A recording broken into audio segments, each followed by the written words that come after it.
El día de hoy nos ocupa un recorrido por Oswald Spengler, ¿no? Nos estamos metiendo en un terreno espinoso, ¿no? Ahorita estaba pensando, seguramente es muy probable que esta sea la primera vez que se dé Spengler en esta facultad en 50 años, ¿no? O sea, este es un autor completamente abandonado, completamente olvidado, y un autor en quien, como veremos, quien tuvo ocasión de leer El hombre y la técnica, y más si echaron un ojo al segundo tomo de La decadencia de Occidente, pues ve que es un autor que no es políticamente correcto en nuestro tiempo, ¿no? Y que no lo es desde los años 30, ¿no? O sea, es un autor tabú, ¿no? Spengler está en un lugar muy curioso, ¿no? Porque Spengler es un puente. Spengler está en algún lugar entre el movimiento romántico alemán de inicios del siglo XIX y la filosofía pesimista de Schopenhauer y su influencia en Nietzsche. O sea, Spengler está en algún lugar entre Goethe, Herder, Nietzsche, Schopenhauer por un lado, y del otro lado Junger y Heidegger, ¿no? O sea, es un puente entre los dos, ¿no? Y yo nunca me había adentrado tanto en Spengler, y al adentrarse uno en Spengler, con Spengler pasa como en este episodio de los apóstoles, ¿no? O sea, es la gran influencia que ha sido negada 3 veces, ¿no? Heidegger siempre se muestra crítico y distante a Spengler, pero una vez que nos adentramos en la obra de Spengler, es obvio que Heidegger se dio gusto tomando muchas ideas de aquí, ¿no? O sea, que muchas de las nociones que estos pensadores dan por hecho se gestaron en el pensamiento de Spengler, ¿no? Y no solamente de Heidegger, de Junga también, ¿no? O sea, Ernst Junga está en mucho aquí, en ambos sentidos, porque es obvio que algunos de estos textos son posteriores a la primera obra de Ernst Junga, pero es clara la influencia, ¿no? Como una cierta forma de hacer crítica de la modernidad es inaugurada por Spengler, o por lo menos es prologada por Spengler, ¿no? Un puente, insisto, entre la crítica de Nietzsche, la filosofía y la historia de Herder, y la de Heidegger, que vamos a ver la semana que viene, ¿no? O sea, en medio está Spengler. Pero el problema es que ese es un en medio muy delicado, porque Spengler está parado en lo que suele llamarse la revolución conservadora de la República de Weimar, ¿no? O sea, Spengler es un pensador que no puedo identificar como nacionalsocialista, pero que sin duda muchas de sus ideas, sobre todo hacia los años 20 y quizás inicio de los 30, sirvieron de el hervidero ideológico que dio nacimiento al fascismo y al nacionalsocialismo, ¿no? Queda quizás, ¿no?, un poco con esta misma peste intelectual que cargan pensadores, todos los pensadores de esta época, de esta influencia, pero digamos, obviamente Heidegger, obviamente Junga, pero quizás más fuerte Spengler y Carl Schmitt, ¿no? O sea, esos pensadores que está prohibido hablar de ellos, ¿no? O sea, que son pensadores completamente tabú, pensadores fascistas, pensadores que no tienen ningún valor para la academia moderna, ¿no? Entonces, por eso les decía que pareciera, pensaba ahorita, quién sabe hace cuánto nadie habla de Spengler en la facultad, ¿no? O sea, ¿por qué hablar de este viejo amargado?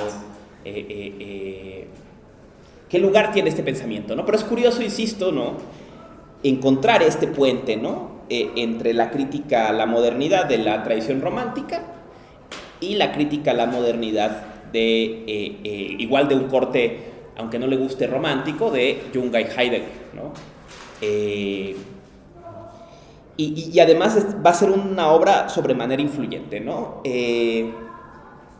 Quiero que uno de los grandes temas, sin duda, que Spengler va a poner sobre la mesa y que va a ser sin duda revolucionario, que es quizás uno de los principales temas en que Junga y Heidegger van a abrevar de él, es poner en el centro la cuestión de la técnica, ¿no? La pregunta por la técnica, en buena medida la inaugura Spengler, ¿no? Y muchas de las nociones que Heidegger da por hecho sobre la técnica vienen de obras como El hombre y la técnica, ¿no? Si leyeron El hombre y la técnica, muchas de las nociones básicas de técnica de Heidegger están aquí, o sea, y cosas que para Heidegger son obvias, pues lo son, claro, porque él viene de leer esto, ¿no? Y al leer esto, pues sí, supuestos sobre la noción de técnica se hacen mucho más claros en nuestro pensador, ¿no? Y todo el método fisionómico que emplea Ernst Junger en su análisis de la guerra, pues está evidentemente inspirado por Spengler, ¿no? En Decadencia de Occidente, ¿no? Y otras cosas más que están aquí. Y además, ¿no? Si leyeron, llegaron hasta el final de El hombre y la técnica, se encuentran en las últimas páginas este breve episodio sobre los pueblos de color, le llama él, ¿no? La decadencia del hombre blanco y los pueblos de color. Y es interesante porque sin duda veremos, Spengler es un pensador de la raza, sí, sin duda. Veremos que lo que él entiende por raza no tiene que ver con determinaciones físicas ni fenotipos, sino veremos en qué sentido entiende raza. Pero es curioso cómo, recuerda que una cosa que decía los pensadores de la escuela de Kioto, ¿no? Lo que para Spengler es decadencia, para los japoneses es oportunidad, ¿no? O sea, lo que para Occidente es su decadencia, para todas las culturas subalternas, todas las culturas oprimidas, coloniales y demás, es una oportunidad de plantear otras formas de vida, ¿no? Y aquí hay unos guiños interesantes a los arados de Java, de Argentina, al hombre de color usando la tecnología. Muy interesante y muy rico, ¿no? Con nosotros poderle dar esa lectura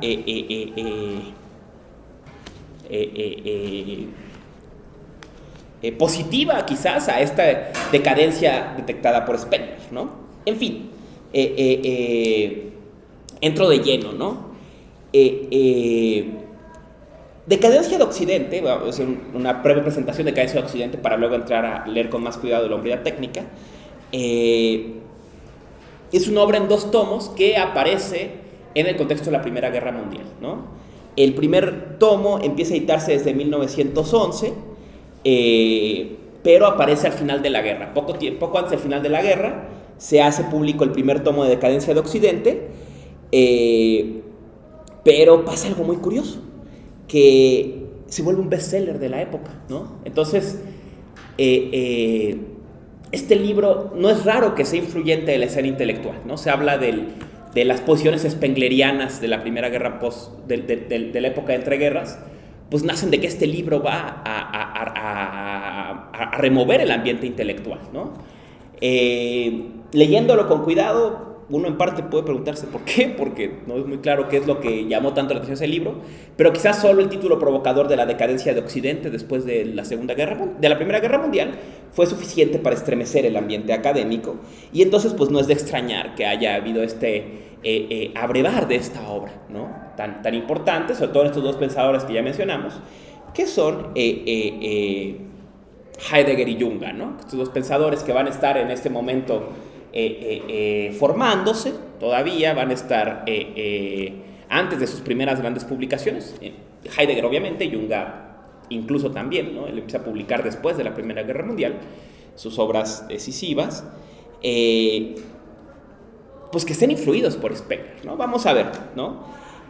Decadencia de Occidente, dice Spengler, a contrapelo del viejo argumento hegeliano, dice: esto, lo que pretendemos en esta obra, y que ahora ha sido, curiosamente ha renacido, yo he oído varias obras que se titulan así todavía, una filosofía del porvenir. Hagamos una filosofía del porvenir, la filosofía imposible, la filosofía de lo que viene. ¿Y de dónde vamos a sacar lo que viene, no? Él dice, de la historia. Es desde la historia que vamos a entender el porvenir, ¿no? Pero para eso necesitamos, y otro autor que va a estar aquí, y al menos un tema de inicios del siglo XX en la filosofía, que ojalá algún día tengamos ocasión de revisar con más cuidado, va a ser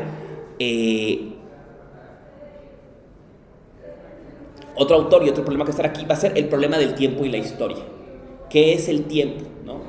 Vamos a ver entonces a Spengler aquí emparejarse con la obra más temprana de Heidegger, con la obra de Bergson y con la obra de Dilthey, ¿ok? Pensadores que van a estar intentando hablar de lo que llaman ellos sentido histórico, diría Dilthey, entender el tiempo como un carácter orgánico olvidado por la ciencia. La ciencia pensaría siempre en términos espaciales, del viejo argumento de Bergson. Y el cambio, el mundo orgánico es un mundo temporal, un mundo de mutación, ¿no? De evolución, ¿no? Y la ciencia nunca da razón de lo vivo porque no logra captar el tiempo, ¿no? Solo capta la relación causal del espacio. Este tipo de ideas van a estar también en Spengler, ¿no? Y Spengler va desde ahí a intentar una filosofía del porvenir bastante peculiar, ¿no? En el fondo, ¿no? Después de revisar Decadencia de Occidente, pareciera que Decadencia de Occidente en sus 2 volúmenes, cada uno extremadamente largo, es un prólogo, ¿no? Es solo el planteamiento metodológico de cómo se va a hacer ese proyecto que nunca hace, ¿no? Que es explicar la decadencia de Occidente. O sea, yo pretendía venir hoy y decirles qué entiende Spengler por la decadencia de Occidente, y la verdad es que el 97% del libro no habla de eso. El 97% del libro habla de qué entender por historia. Y entonces va a dar unas líneas de cómo hacer filosofía de la historia, de cómo hacer morfología de la historia universal y un montón de nombres que le va a dar este método. Pero no necesariamente va a practicar el método, ¿no? Entonces, pues, ¿cuál es la metodología de esta filosofía del porvenir, ¿no? Y quien guste de Junga, pues va a darse cuenta, pues, cómo aquí está mucho de él, y quien guste también del romanticismo, por ejemplo, yo pensaba en otra filosofía de la historia, ideas para una historia universal de Herder, ¿no? Que están mucho aquí, va a verlo en esta metodología, ¿no? Primero que nada, va a decir, el ser humano tiene 2 formas de comprender el mundo, una racional y una que podríamos llamar fisionómico-intuitiva, ¿ok?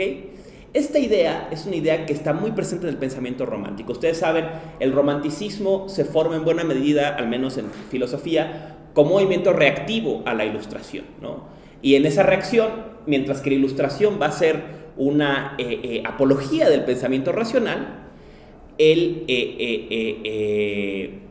romanticismo, desde el Sturm und Drang y movimientos tempranos románticos, van a ser una apología de la emotividad y de otras formas de conocimiento que no sean propiamente racionales, que no tengan la estructura de la razón, ¿no? Y que sean de otra naturaleza, sea cual sea esta naturaleza, emotiva, onírica, simbólica, lo que sea, ¿no? Esta idea está presente en los pensadores románticos en general, pero quizás el ejemplo más claro de esto es Goethe, ¿no? O sea, Goethe va todo el tiempo a hablar de estas concepciones encontradas de la razón, que es básicamente la concepción de la física, contra otra forma de ver la naturaleza o de vivir o de experimentar la naturaleza, que no va a ser racional, sino que va a ser de otro tipo, ¿no? Aquí Spengler abraza esta distinción, ¿no? Y va a decir, la razón va a estar caracterizada por el número, va a estar caracterizada por las relaciones causales y va a estar caracterizada por la espacialidad. En un tono parecido al que utiliza Bergson, va a decir también, la razón, en su carácter causal, en su carácter espacial, en su carácter numérico, es inorgánica. La razón explica la relación inorgánica de las cosas, ¿no? Pensemos, recuerden sus clases de física, la física explica el móvil, ¿no? ¿Qué es el móvil? Un carrito que se mueve, ¿no? Pero no explica el movimiento orgánico de un ser vivo que se mueve, ¿no? Solo explica el movimiento en términos de causas y efectos, no en términos, digamos, de su impulso interno a moverse, ¿no? Sería esto lo que falta. Entonces, igual que Bergson, Spengler nos va a decir, para captar el mundo orgánico, para captar el carácter orgánico del mundo, más bien para entender la naturaleza como naturaleza viva, no como vida, no como objetos inertes impulsados por leyes, para entender esta organicidad, tenemos que acceder a su carácter no espacial, sino temporal, ¿no? ¿Cuál es el símbolo más marcado del tiempo? La mutación, la evolución, ¿no? El cambio, ¿no? Pensemos, ¿no? ¿Qué manifiesta el tiempo? Pensemos en el viejo ejemplo de Kant, la manzana, ¿no? La manzana que ayer estaba en el árbol, hoy está en la mesa y pasado mañana va a estar podrida, ¿no? En esa mutación interna, en ese cambio interno, que se refleja, claro, en su en el cuerpo de la manzana, pero que de alguna manera surge de su interior, ¿no? Esta evolución, ¿no? Este carácter orgánico de los seres vivos no es captado por la razón, sino debe ser captado por otro tipo de facultad, una facultad más bien intuitiva, ¿no? Adelante, por favor. Entonces responde como a una doctrina vitalista. Sí, totalmente. Sí. Esta nueva escuela vitalista de Bersón pues va de la mano de esto, ¿no? O sea, son vitalistas porque el problema es que creen ellos que la ciencia y la razón nunca logran explicar la vida, ¿no? Logran explicar las relaciones causales entre entidades inorgánicas, pero cuando intentas explicar y por qué las vivifica, pues eso queda fuera. Voy a mostrar otra analogía que usa Spengler muy buena. La física explica los movimientos de los cuerpos. La historia tiene que captar el alma de esos cuerpos. El alma en sentido de psique, ¿no? De principio vivificante, de principio de movimiento, ¿no? Sería lo que captaría esta otra perspectiva, ¿no? Esta otra facultad intuitiva. Y Spengler va a decir una cosa atrevida, porque el libro se pasa a decir cosas atrevidas. Una de ellas es esta facultad que le llama fisionómica, de captar, de ver en el cuerpo el alma. Dice, no es una facultad compleja, sino es en cambio una facultad primitiva. Dice, el bebé no puede entender las relaciones causales, pero percibe la vibra del lugar, ¿no? Percibe esa alma de las cosas, interioridad de las cosas, esa fisionomía de las cosas. Dice, eso es lo que tendría que hacer la historia. La historia, estamos en la gran época de las historias universales, en el siglo XX. El error de la historia hasta ahora ha sido intentar explicar la historia en términos de relaciones causales, ¿no? ¿Y por qué fue la guerra franco-prusiana? ¿No? Estas fueron las causas, ¿no? Dice, ese es un error, porque no capta la historia.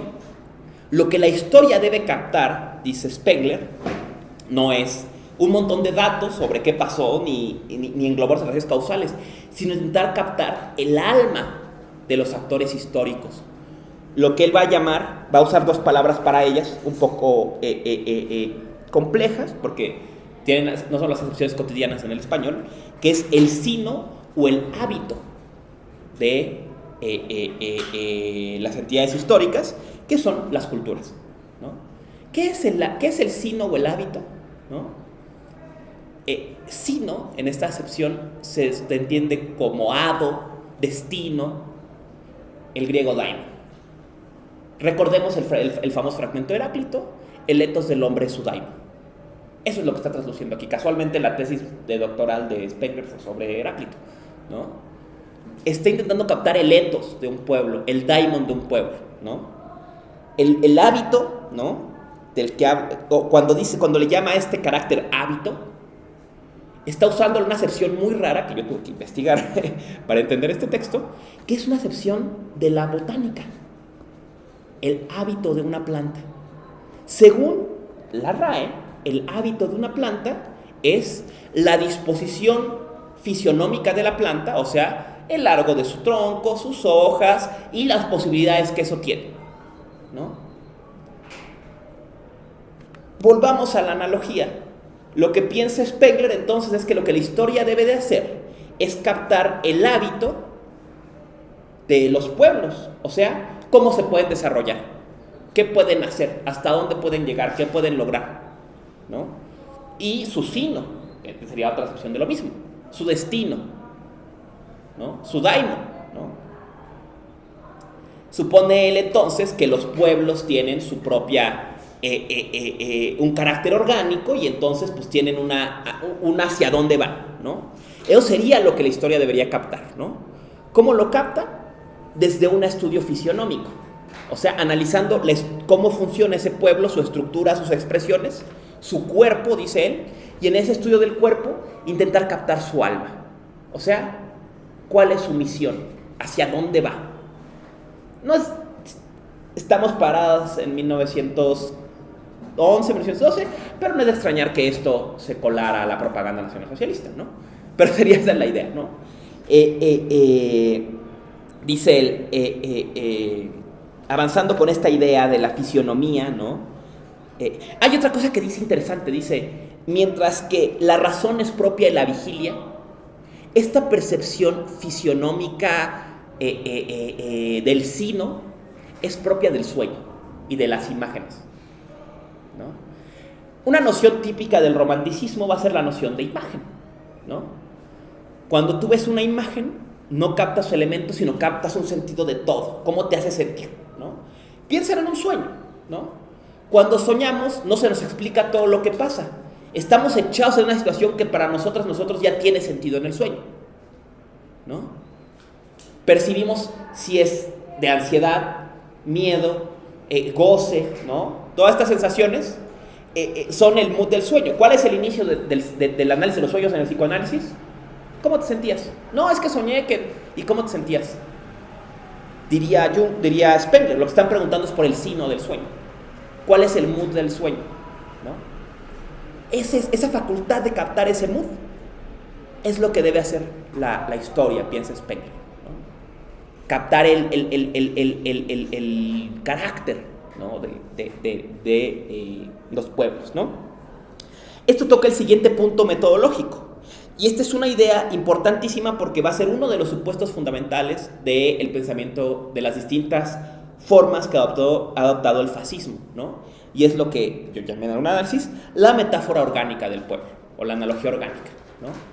Y es la idea de que las culturas, los pueblos, las razas, son una especie de macroorganismos, ¿no? O sea, piensen en la sociedad liberal. La sociedad liberal es solamente una suma aritmética de individuos, ¿no?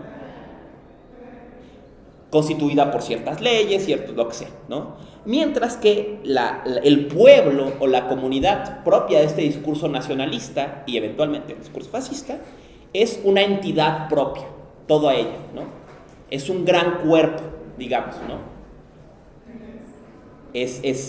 Y va a decir Spengler, ¿no? Dice, las culturas son organismos, ellas mismas. Y la historia es su biografía. Y piensa en esta analogía es muy bella. En la biografía no nos intentan contar las causas y los efectos de la vida de alguien, sino intentamos percibir quiénes eran, ¿no? Entonces la historia, dice Spengler, es la biografía de los pueblos, la biografía de las culturas, ¿no? Es su sino, su hábito, cuál es su fisionomía, quiénes son y hacia dónde van, cuál es su misión histórica, ¿no? Decían en el siglo XX, ¿no? Usa aquí una analogía interesante que va a estar todo el tiempo lanzando. Dice, es como la planta, ¿no? En la planta, ¿no? El hábito no está en la hoja, está en todo el cuerpo completo, que es la suma de hoja, tallo, tronco, raíz, flor, fruto, ¿no? Lo mismo pasa, la historia no es de individuos. En la historia los individuos somos como las hojas del árbol, somos parte de este cuerpo más grande, que es la cultura o el pueblo, y veremos eventualmente, a partir del segundo tomo, la raza. Pero bueno, ese giro va a aparecer después, ¿no? Otra supuesto que va a tomar Spengler, ¿no? Metodológico, va a ser la relación entre, y este reaparece en este libro y no lo explica, que es la relación entre macrocosmos y microcosmos. Dice él, la planta no está viva, la planta es la vida. La planta está completamente integrada a los ciclos cósmicos. Dice, los animales se complejizan en la medida en que crean un microcosmos que les permite distanciarse del macrocosmos. Y el ejemplo pináculo de esto es el ser humano. Avanzando un poco, si leyeron en El hombre de técnica, dice, en el fondo, en el animal de rapiña, hay siempre un impulso rebelde. ¿A rebelarse a quién? Al cosmos, ¿no? A rebelarse y hacerse su propio mundo, ¿no? Por eso el ser humano es el origen del mundo artificial, del mundo del artificio, es el que se hace su propio mundo, porque es este animal rebelde, este animal que tiene su microcosmos, ¿no? Y pensemos en el contraste entre la planta y el animal, ¿no? La planta está sin más inserta en los ciclos cósmicos, el animal podemos reconocer en él algún grado de personalidad, algún grado de distinción, ¿no? Y así en los animales hasta llegar al, diría el primero en los herbívoros, ¿no? Veríamos un grado, él dice, de pensamiento de rebaño, más general, que sí tiene su propia vida, pero sí es una vida comunitaria. Dice, en los animales de rapiña, los animales carnívoros, se caracterizan por tener una vida más individual, ¿no? Mientras que el herbívoro vive en comunidad, el carnívoro suele vivir solo para cazar, ¿no? Y el extremo de esto pues, es el ser humano, ¿no? Que tiene este instinto rebelde, ¿no? De crearse su propio mundo, ¿no? Y entonces, pues, la cultura va a ser esta tensión, esta lucha entre microcosmos y macrocosmos, ¿no? Esta tensión entre microcosmos y macrocosmos, ¿no? Cada cultura, cada organismo colectivo, que es un pueblo o una cultura, tendría su capacidad de crearse su propio mundo, ¿no? Curiosamente, yo pensaba que este ejemplo era original de Juncker, pero no, es de Spengler. Dice, somos como el cangrejo que se hace el nautilus que se hace, dice, su caparazón, ¿no? Para protegerse, para recubrir su cuerpo, ¿no? Que crea su propio microcosmos para relacionarse con el macrocosmos, ¿no? Eso es la cultura, ¿no? Dirá en algún momento en el libro una cosa muy bella, dice, si en un lugar es clara la cultura, es en la casa. Dice, la historia del mundo se podría contar como la historia de las casas. La historia y la forma en que las distintas culturas se crean su artificio para relacionarse con el cosmos, ¿no? Y pensémoslo, ¿no? O sea, lo diferentes que son las casas en las culturas, sin duda es una marca de cada cultura, es el tipo de casas que crean, ¿no? Porque reflejan este diálogo o esta tensión microcosmos-macrocosmos, ¿no? Y bueno, ¿no? Con eso entramos, con estas nociones entramos de lleno al problema de la civilización, ¿no? A qué entender por la decadencia de Occidente, ¿no? Dice Spengler, ¿no? Hay tres momentos que entender en una cultura: el estado precultural, el estado cultural y el estado de civilización. Él va a explicar esto con el ejemplo del mundo antiguo, que va a ser muy importante. Los pueblos seminómadas que se establecen en la orilla del Mediterráneo son preculturales. Grecia es una cultura y Roma es una civilización. ¿Cuál sería la diferencia? Dice el primero. La precultura es un estado de organización humana sin distinción particular. Va a decir en un momento una cosa muy bella: el aldeano es eterno, ¿no? El miembro de pequeña comunidad es eterno. Siempre se vive igual en pequeñas comunidades, desde hace miles de años a la actualidad, ¿no? No hay esa especificidad, no hay ese hábito, ¿no?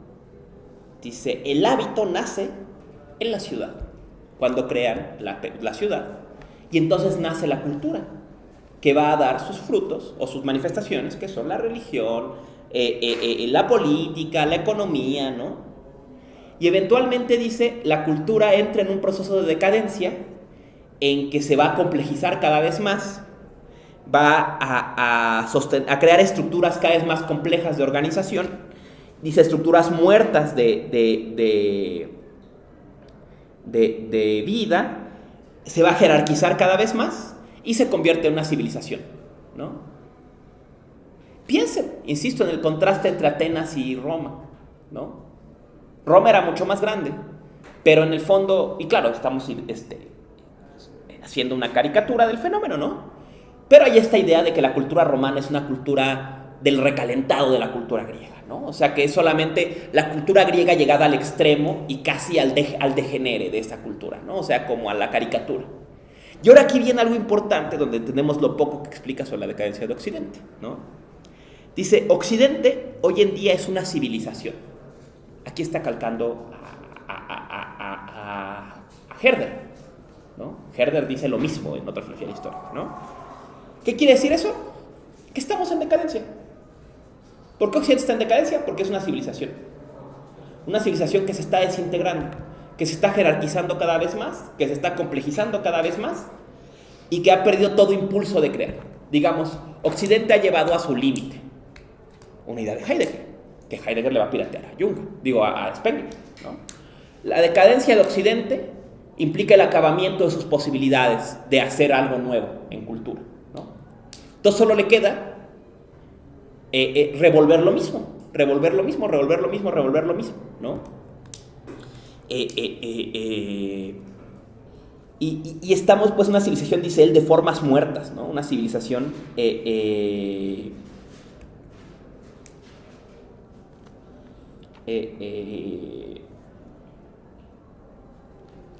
incapaz de avanzar más allá, ¿no? Y el ejemplo más claro que él da de esto, dice, es la ciudad, ¿no? Y aquí es interesante, también podríamos ver en Spengler los primeros filósofos de la ciudad moderna, al menos, ¿no? Una forma de hacer filosofía que hoy es muy poderosa, ¿no? Spencer con este personaje, ¿no? Dice, el campo es el campo de la precultura. Dice, en el campo no hay cultura. ¿Por qué dice él? Porque el campo es inorgánico, el campo es eterno. Dice, el campo siempre se vive igual, ¿no? Está, claro, es una caricatura esto, sí, ¿no? Pero es el punto de Spengler, es ese, ¿no? El campo es atemporal hasta cierto punto y sus formas de organización lo son, ¿no?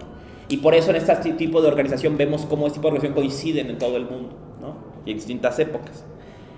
Dice, luego una cultura llega al punto de expresar su singularidad y esa singularidad queda plasmada en una ciudad, ¿no? Y en esa ciudad se expresa el espíritu. Dice él, el campo es eterno, la ciudad es espiritual. La ciudad es la manifestación de una forma de hacer las cosas, ¿no? Y por eso la historia, o por ejemplo pensemos, la arqueología es la historia de las grandes ciudades, ¿no? Por eso hay poco estudio de los pueblos nómadas o seminómadas, porque no dejan nada, no dejan ese testimonio, ¿no? Mientras que los grandes monumentos de las sociedades sedentarias se quedan como testimonio de una forma peculiar de hacer las cosas, ¿no? Y dejan su marca, su hábito en su ciudad, ¿no? Las pirámides en Egipto, el Partenón en Grecia, serían estas marcas de una forma peculiar de vivir el mundo, ¿no? La muralla china, los guerreros de terracota, serían una marca de una forma peculiar de vivir el mundo, ¿no? Entonces serían cultura, ¿no? La ciudad es cultura. Pero luego dice, algo interesante, dice, la civilización, el estado postcultural, o sea, la civilización, dice, se convierte en un campo de piedra, en una ciudad que ya no es expresión del espíritu, sino que de alguna forma vuelve a quedar muerta. Pensemos en el ejemplo paradigmático, Roma, ¿no? Sin duda Roma, al menos en el siglo I, pensemos, era mucho más grande que Atenas, mucho más compleja. Pero no tenía nada, pero no tenían ya esa capacidad de innovar, ¿no? Los edificios ya eran copias de los edificios griegos, en buena medida. La religión era copia de la religión griega, ¿no? Entonces era solo... él usa una imagen muy, muy bella, ¿no? Dice, son las ciudades petras, las ciudades de piedra, ¿no? Dice, y en la ciudad de piedra pasa algo muy peculiar. Dice, la ciudad de piedra vuelve a funcionar como el campo. Ya no es expresión cultural, entonces se vuelve otra vez eterno, ¿no? Los ciudadanos de Roma y los ciudadanos de las ciudades petras modernas, o sea, nosotros, somos iguales. Vivimos en una ciudad que nos es ajena, ¿no? Y esta es una imagen interesante, ¿no? Que ha sido un gran tema en la reflexión sobre la ciudad de la segunda mitad del siglo XX y del XXI, ¿no? Que es esta experiencia urbana propia de aquellos que nacemos ya en estas megalópolis, ¿no? Habría una ciudad cultural, digamos, que se crea como, este proyecto, ¿no? Pero cuando nosotros llegamos, esos proyectos ya se habían abandonado, ¿no? Llegamos a vivir en ruinas, ¿no? Un lugar donde esto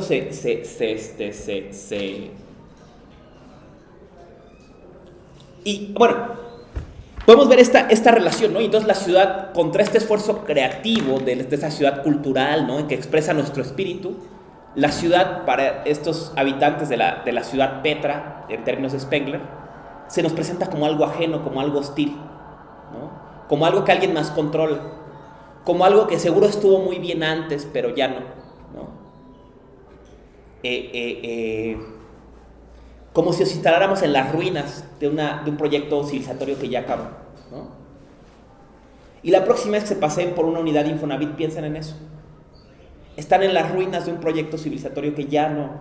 La posibilidad es que vean unos juegos oxidados del movimiento del playground de los 50s y 60s de la arquitectura, ¿no? Rotos.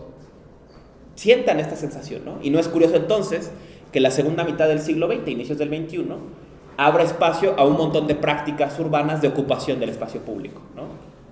Como son el graffiti, como es el skate, como es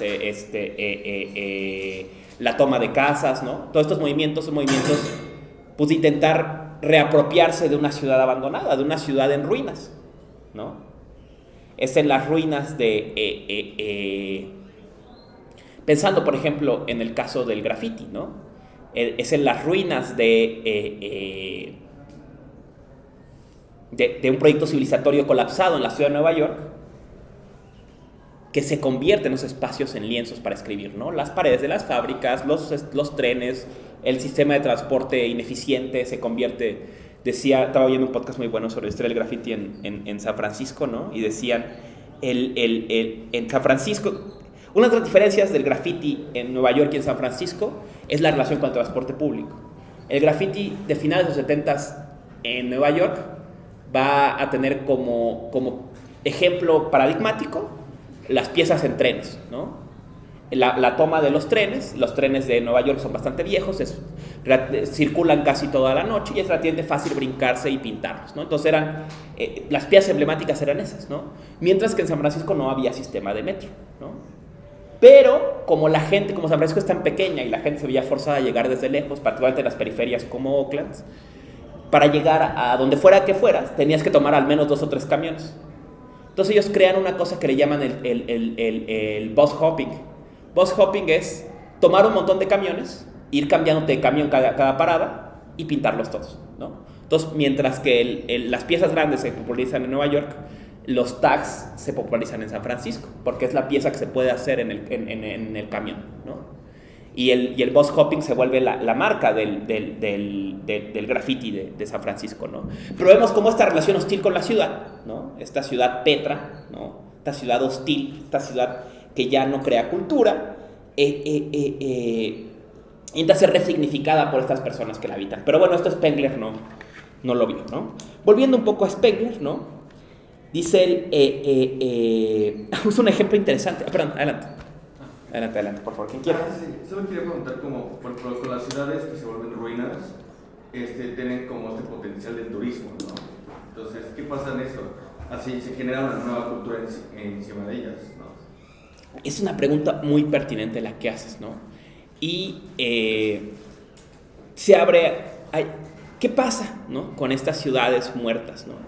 Hay un ejemplo muy duro, ¿no? Y que, bueno, desgraciadamente la Ciudad de México va para allá, que es la ciudad de Barcelona, ¿no? Barcelona es una ciudad, es un puerto, era un puerto fabril al inicio del siglo XX, ¿no? Importante porque es la conexión con el Mediterráneo y con el norte de África hacia Europa, ¿no? Entonces es un puerto muy importante para Asia y África, ¿no? Y conectar con Europa, un puerto industrial históricamente importante. Un espacio en que la guerra civil se vive particularmente cruda, es el último territorio que cae, la última ciudad que cae frente al franquismo, ¿no? Una ciudad obrera, ¿no? Imagínate el puerto de Lázaro Cárdenas en Michoacán, ¿no? Y hoy en día está convertida en un resort gigante, ¿no? Decía una querida colega especialista en Levinas, entre otras cosas, Natalia decía, ella es originaria de Barcelona, ¿no? Y decía, yo me fui a estudiar y cuando regresé, mi casa era un parque de diversiones. Todos los lugares a los que yo iba eran un parque de diversiones. Ya no existía esa ciudad. Ya era una simulación de ciudad, ¿no? Y es cierto, o sea, Barcelona se ha convertido en eso. Y en buena medida, en algunas zonas de la Ciudad de México estamos viendo ese fenómeno también, ¿no? Están devenidas escenografías de estos espacios, ¿no? Esos espacios hostiles se convierten en escenografías de los lugares reales, ¿no? Y si lo dudas, busca cualquier video en inglés de las mejores taquerías en México, ¿no? Dices, güey, yo he vivido aquí 30 años y nunca he ido a ninguna de esas. ¿Por qué? Porque no son para mí, ¿no? Porque son estos espacios ajenos, ¿no? Que se nos presentan ya no como expresión de la cultura, sino como espacios muertos, como culturas muertas, ¿no? Pensemos, ¿no? Usando una imagen bastante oscura de esto, ¿no? La cultura está viva, ¿no? En términos de Spengler. La civilización está muerta. Entonces, las personas que habitamos la ciudad Petra vivimos en un cadáver. Vivimos en el cadáver de lo que alguna vez fue una cultura, ¿no? De lo que alguna vez fue una expresión singular de la vida, ya no lo es, ¿no?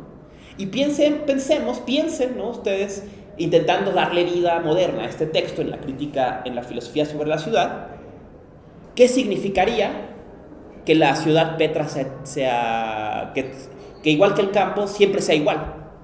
Pues sí es cierto, las ciudades Petras todas son iguales, ¿no? O sea, Polanco y Barcelona y Nueva York no son muy diferentes. ¿Por qué nadie vive ahí? ¿No?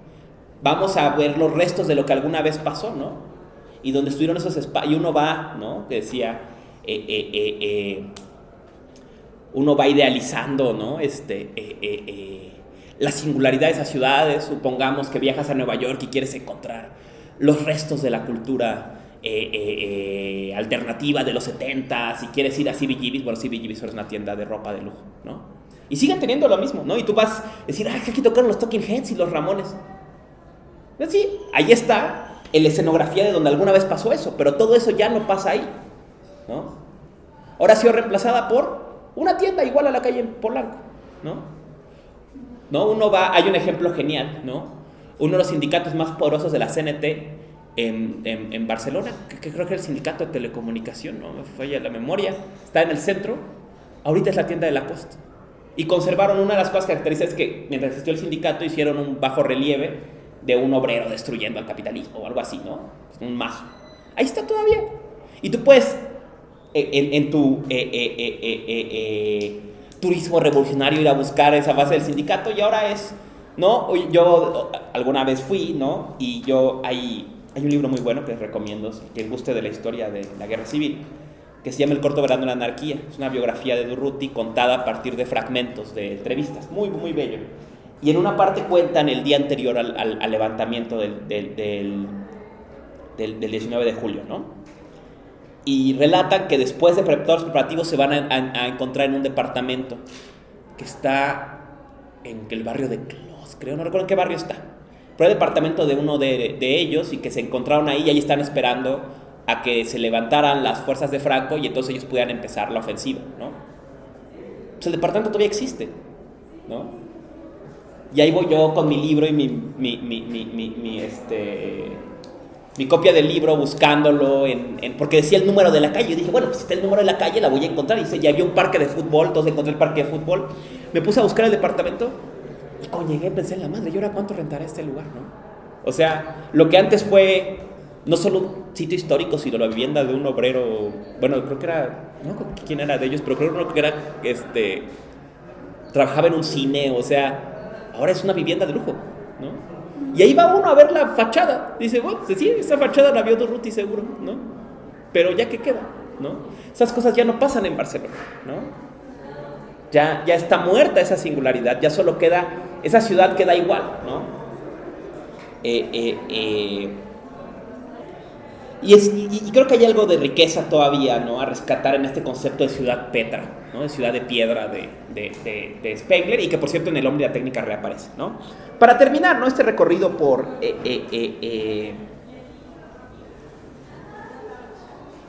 Spengler, ¿no? Dice él, ¿qué viene? ¿Cuál va a ser el final de la decadencia de Occidente?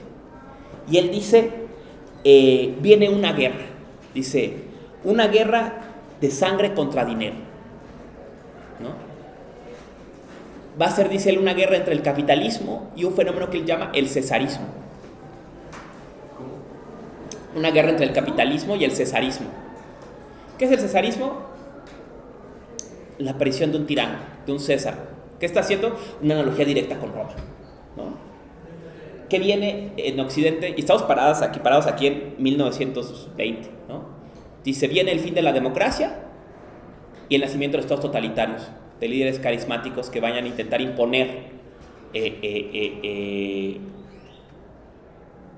algún sentido de cultura sobre este cuerpo muerto, pero un sentido que obviamente va a fracasar si pensamos en analogía con lo que pasó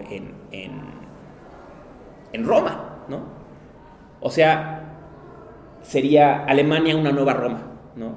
Y es curioso porque cuando venga Hitler, de alguna forma va a identificarlo en este fenómeno, va a decir, sí, claro, pero dice al final, pues, dice, es un falso héroe, es un César que va a intentar imponer esto y solamente va a acelerar el proceso de decadencia hasta que colapse. No, pero les decía, se me olvidó mencionar un ejemplo muy divertido que utiliza. Dice, esta relación del campo y la ciudad se ve muy clara, como la ciudad es espiritual.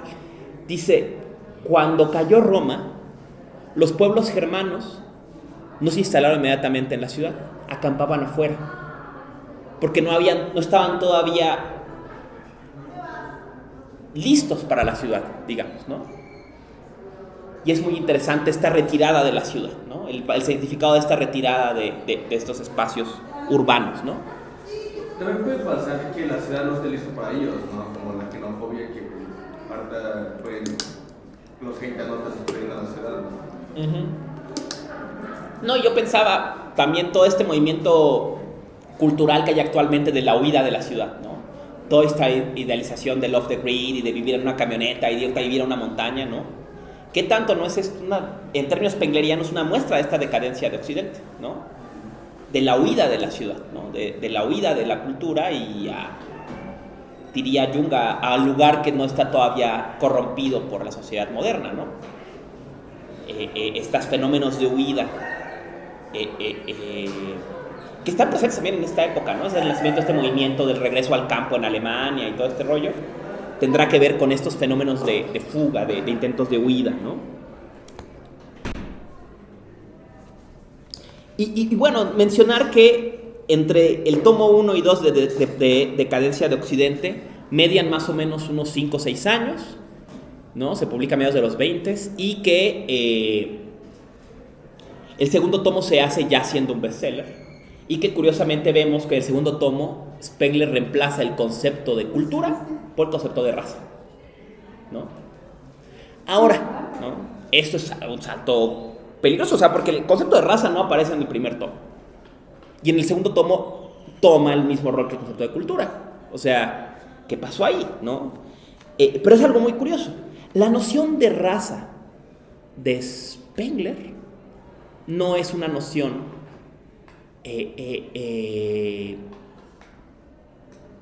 que tenga que ver con caracteres físicos, sino con caracteres, porque le llama raza, usa raza para hablar de pueblo, para enfatizar el sentido orgánico, ¿no? O sea, intentar explicar, darle una cobertura orgánica, ¿no? A esta entidad, ¿no? Mientras que cultura o pueblo pueden tener una cierta acepción política, él quiere dar una acepción orgánica, ¿no? Pero luego va a chocar cuando empieza el auge del nacionalsocialismo en 32, 33, va a tener un choque fuerte con el nacionalsocialismo porque él no cree que raza tenga que ver con tu color de piel, ¿no? O que seas parte de... Un poco, esto es algo que pasa también con Heidegger. Heidegger era un pensador nacionalista, sin duda. ¿Era un pensador racista? No. Él era un gran enemigo de la raza. De hecho, él era un gran crítico de la idea de que fueras parte de un pueblo solo por el color de tus ojos, ¿no? Y ser parte de un pueblo, dice Heidegger, es sumarse a un destino histórico. En términos de Heidegger, ¿podría ser de piel negra y ser alemán? Claro. Mientras abraces ese destino histórico. Y al revés, o sea, puedes tener la tez clara, el cabello rubio y los ojos azules, pero si no abrazas el destino histórico del pueblo alemán, ¿no? Heidegger le llamaba biologismo turbio, ¿no? Y decía, claro, es una identidad al alcance de las masas, ¿no? Hacerse alemán es difícil porque es abrazar un destino histórico, hacerte consciente de ese sentido histórico. dice, pero tener pues, esos caracteres ya los tienes, o sea, te da una identidad barata, digamos, ¿no? Una identidad inmediata, ¿no? En fin, ¿no? Es curioso este brinco, ¿no? Y cómo empieza a ganar importancia el concepto de raza en la filosofía política alemana, y cómo a la vez, ¿no? Va a estar en este hervidero de estos pensadores de Junga, de Heidegger, de la escuela de Kioto, que van a ser también grandes lectores de Spengler, sobre todo Nishitani y de esta segunda generación de la escuela de Kioto, pero también cómo no van a abrazar la noción de raza en sentido de caracteres biológicos de personas que nos distinguen, ¿no? En fin, con eso terminamos el recorrido por Decadencia de Occidente, insisto, una obra tabú hasta el cansancio, una obra que marca una época de la academia occidental, y como toda obra que se pone de moda, a la siguiente etapa se tira a la basura, ¿no? O sea, un texto que pues, ha caído en el olvido, ¿no? Y que sin duda es interesante ver, por lo menos en él, ciertos vestigios de otras formas de crítica a la modernidad, ¿no? ¿Tienen alguna pregunta o lo quieran decir sobre Decadencia de Occidente? Ya para entrar al hombre y la técnica. Yo no, Te escucho, adelante. Quise sacar el libro de la biblioteca y lo sacaron de circulación. Esa es la mejor prueba. Yo todavía lo vi. Recuerdo hace 700 años, cuando estaba... no tiene ya mucho tiempo. Rebeca tenía todo el seminario de Heidegger y fue el semestre en que Pavel regresó de Alemania y regresó con muchas lecturas nuevas, ¿no? Estábamos leyendo conferencias de artículos y Pavel llegó con que teníamos que leer a Junga para entender, y fue la primera vez que yo oí ese nombre y que nos trajo las copias que yo tengo de la Emulsión Total, ¿no? O sea, cuando todavía doy clases son las copias que Pavel traía en esa época, ¿no? Y como que empezamos a leer eso, y de eso yo hablaba de Spengler, y yo lo busqué y todavía tenían un tomo, me acuerdo que era rojo y que apestaba viejo, ¿no? Pero es muy interesante observación, o sea, es un libro que ya todavía se consigue en el libro viejo. Este también lo compré en los libros viejos. ¿Nuevo? Sí, lo compré hace como el año pasado. Ya me vendieron 1,000 pesos por los dos. Ay, Dios mío. Sí. Y una cosa también, o sea, alarmante, digamos, desgraciadamente, es que solo hay dos tipos de personas que editan estos libros, ¿no? O colecciones de libros de filosofía y sociología muy especializadas, o otro tipo de ediciones que se interesan en este tipo de materiales, ¿no? Por ejemplo, otra obra importante de Spengler que estuve revisando para esta clase, que no voy a hablar de ella porque nos estamos 2 horas, se llama Los años decisivos, que es la obra que publica en 34, poco antes de morir, y que lo lleva a caer en ser objeto de la censura nazi. Encontré en Archive una edición española de Los años decisivos, y pues es evidente quiénes lo editaron, ¿no? O sea, tiene el águila imperial en la portada y... ¿no? O sea, a veces debo decir que en estas investigaciones uno se encuentra con ediciones morbosas, ¿no? Que dices, la madre, ¿quién está editando esto? Y dice, claro, Grupo 88 edita de... a ellos les interesa Spengler, ¿no? Y dices, bueno, ¿por qué no lo leen entonces? Todo de aquí claramente dice que Hitler era un farsante, pero bueno, yo qué sé, ¿no? Entonces... pasa eso, pero no sé, creo que hay algo rico en ¿no? Como dijo Rage Against the Machines, conocer al enemigo, ¿no? O sea, bueno, ¿y qué decía, no? O sea, encuentra unas herramientas interesantes para la crítica a la modernidad, ¿no? En estas fuentes. Y les digo, claro, uno puede leer a Spengler desde Goebbels y ver lo peor, o puedes leerlo desde Herder, y desde Herder te encuentras pues una continuación de esta filosofía de la historia romántica, y muy rica y muy interesante. Desde Junga es muy interesante, ¿no? Esta idea de la fisionomía a él le gustaba mucho, ¿no? Junga dice, recuerdo mucho Los acantilados de mármol, eso aparece mucho en sus novelas, ¿no? Dice la gran sabiduría, ¿no? A la que llegan los ermitaños investigadores, estos que viven junto a los acantilados de mármol, es que detrás de la apariencia de cambio hay una especie de morfología fundamental de todo lo vivo, ¿no? una especie de cosa eterna que no cambia, ¿no? Que es lo que es esta fisionomía de la que habla Spengler, ¿no? El alma de los fenómenos históricos, ¿no? ¿Por qué se repetiría lo que pasó en Roma, ¿no? Responde a esta analogía orgánica, ¿no? Tratar a los pueblos o a la raza, dirá después, como si fuera un ser vivo completo, ¿no? Pero interesante, ¿no? También la historia de esta edición, ¿no? Y les digo, o sea, yo no sé cuándo fue la última vez que alguien trajo Decadencia de Occidente a una clase, ¿no? O sea, en fin, ¿no? Pero entrando en una obra un poco menos tabú. Adelante, por favor. Bueno, lo que pasa es que como que de pronto siento que ciertas críticas a la modernidad que se hacen justo con estos tintes románticos y así,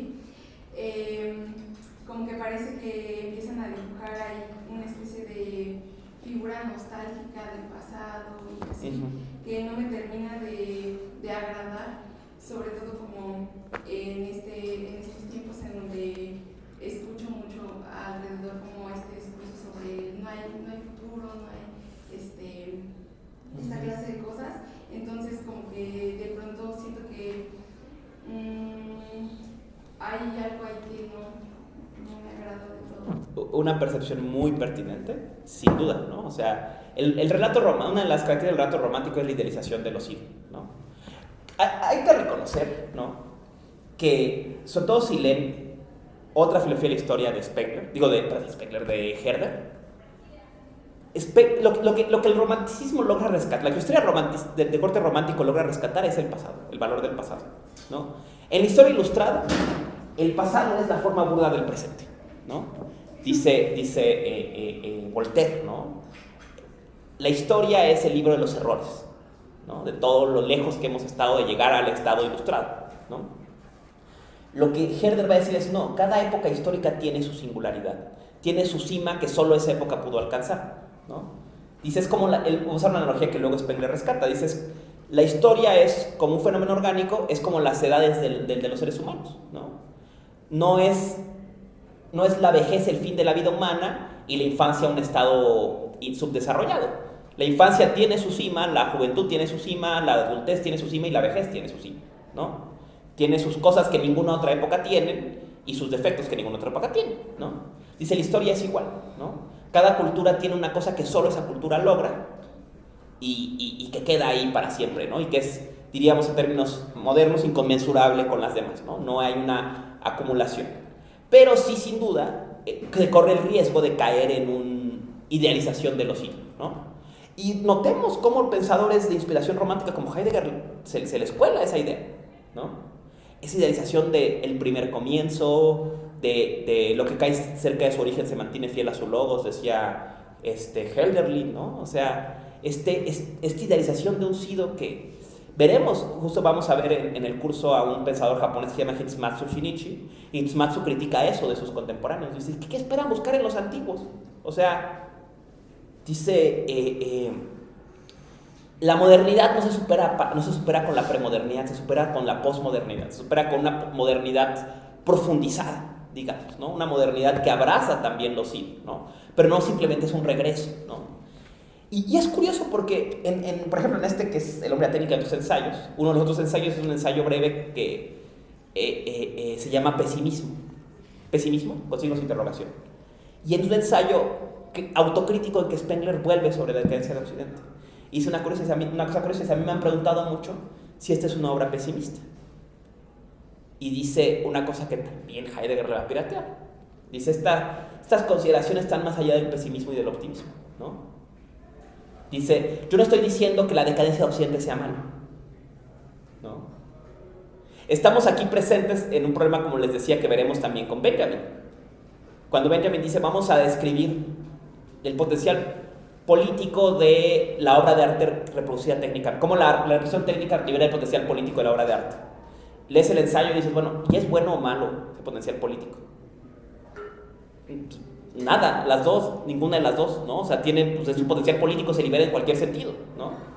Lo mismo pasa, ¿no? O sea, Spengler, en su lectura más caritativa del mismo, lo que estoy tratando de decir es, yo no estoy diciendo que estoy diciendo solamente que esta cultura está muerta. No estoy diciendo que eso sea malo, no estoy diciendo que eso no abra otras posibilidades. Y es curioso porque en un guiño misterioso al final el hombre de la técnica dice, no, esto es el fin del hombre, la muerte del hombre blanco es la decadencia de Occidente. Dice, pero ese abre al mundo del hombre de color, ¿no? O sea, ¿qué significa eso? No sé, ¿no? O sea, pero deja ese guiño como un mundo futuro y da para una lectura creativa, ¿no? ¿Y qué si el mundo eterno, precultural, campesino no es tan malo, ¿no? Por algo el aldeano es eterno, dice Spengler, ¿no? ¿Habrá un valor en eso? Entonces, sí hay en el presente romántico sí hay una idealización de lo sido, por supuesto, ¿no? Pero creo que sus lecturas más balanceadas se intenta siempre como sortear y decir, bueno, no, solo es reconocer lo sido como posibilidad, con su carácter posibilitante, mas no es posible regresar a lo pasado, ni desearlo, ¿no? Pero siempre está eso. Lo detectas muy bien, siempre está eso en tensión, ¿no? Y es un discurso que todavía está vigente, ¿no? Todavía sobran los relatos del tipo de volver a un tiempo pasado que ya no existe, ¿no? Como si eso fuera mejor, ¿no? Y el contrarrelato de no, es que volver a ese pasado es abandonar todos los avances en derechos humanos y todo, ¿no? Y pues, o sea, pues ninguno de los dos, ¿no? En fin, con eso entramos a El hombre y la técnica, ¿no? Me voy más rápido porque, bueno, leyeron, no quiero detenerme a mencionar algunas cosas, ¿no? Primera cosa, va a decir Spengler, ¿no? Este texto es de,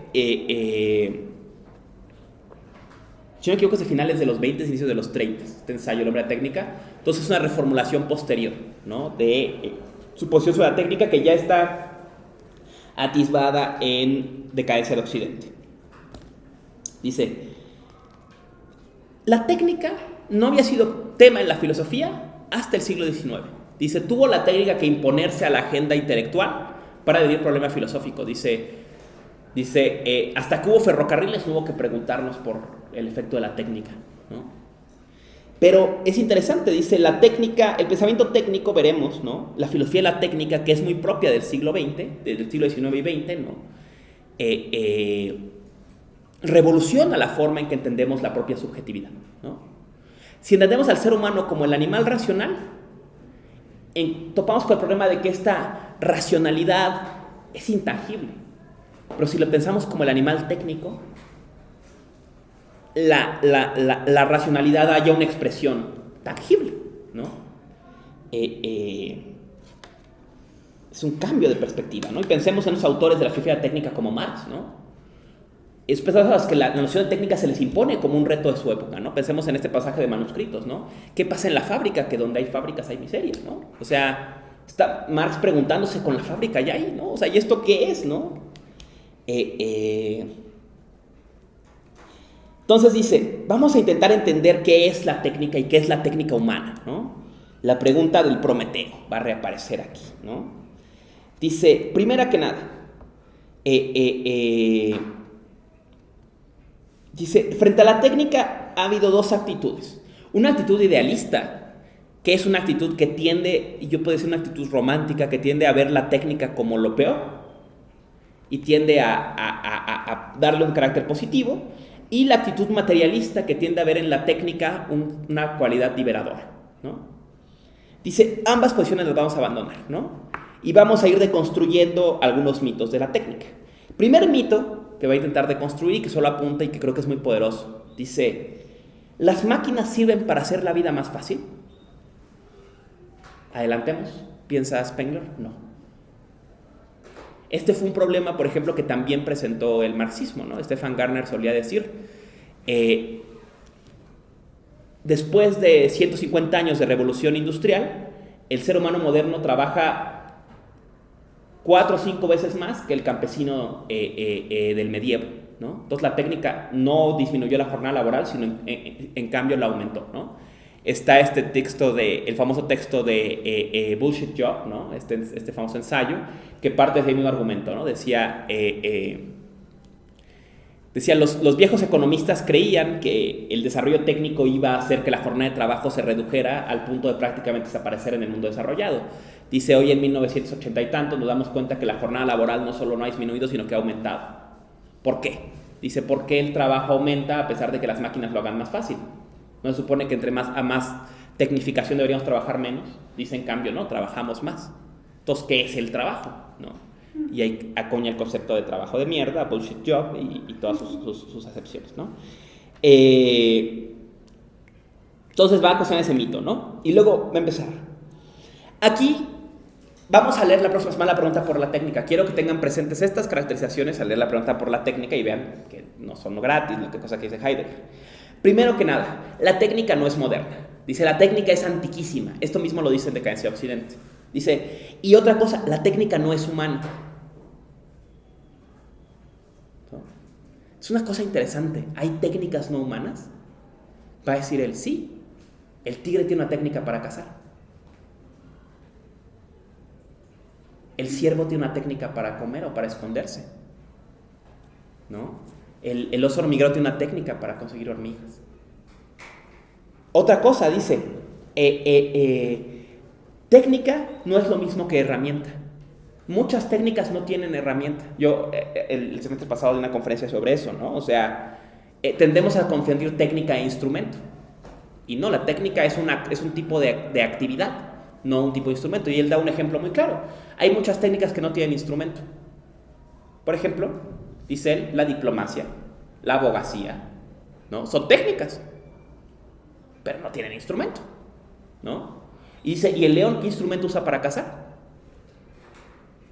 O el chita, ¿qué instrumento usa para cazar? Correr rápido, ¿no? Entonces las técnicas no son necesariamente instrumentales, ¿no?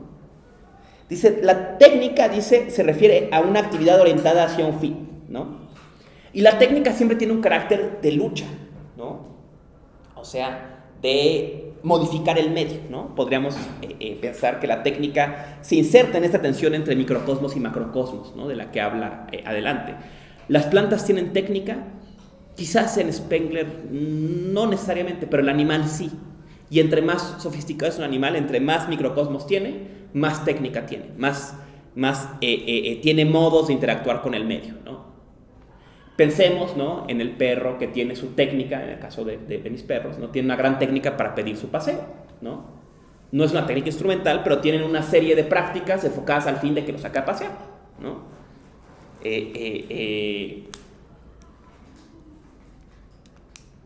Lanza otra pedrada a otro mito. Dice, otro mito, ¿no?, dice, es el mito del progreso, ¿no? La idea de que la técnica, el desarrollo técnico va a mejorar la vida de alguna forma, ¿no? Dice, es un mito, pues, al que hay que abandonar, ¿no? Y entonces empieza un análisis antropológico interesante, ¿no? Lanza esta famosa frase, ¿no?, que va a ser emblemática de Spengler y le va a reaparecer muchas veces. Dice en progreso, digo en pesimismo, dice, no me canso de decir, el hombre es un animal de rapiña, ¿no? Y va a ser muy interesante esta reflexión desde la animalidad, ¿no? Dice, primero que nada es un animal, ¿no? Y está inserto en el mundo animal, ¿no? ¿A quién vemos un guiño? A Nietzsche y a Schopenhauer, ¿no?, que van a intentar poner al ser humano en carácter en su animalidad, ¿no? Dice, dentro de los animales, ¿no?, los animales se caracterizan por su capacidad de moverse, por su movilidad, ¿no? Y su movilidad es cada vez mayor y más autónoma entre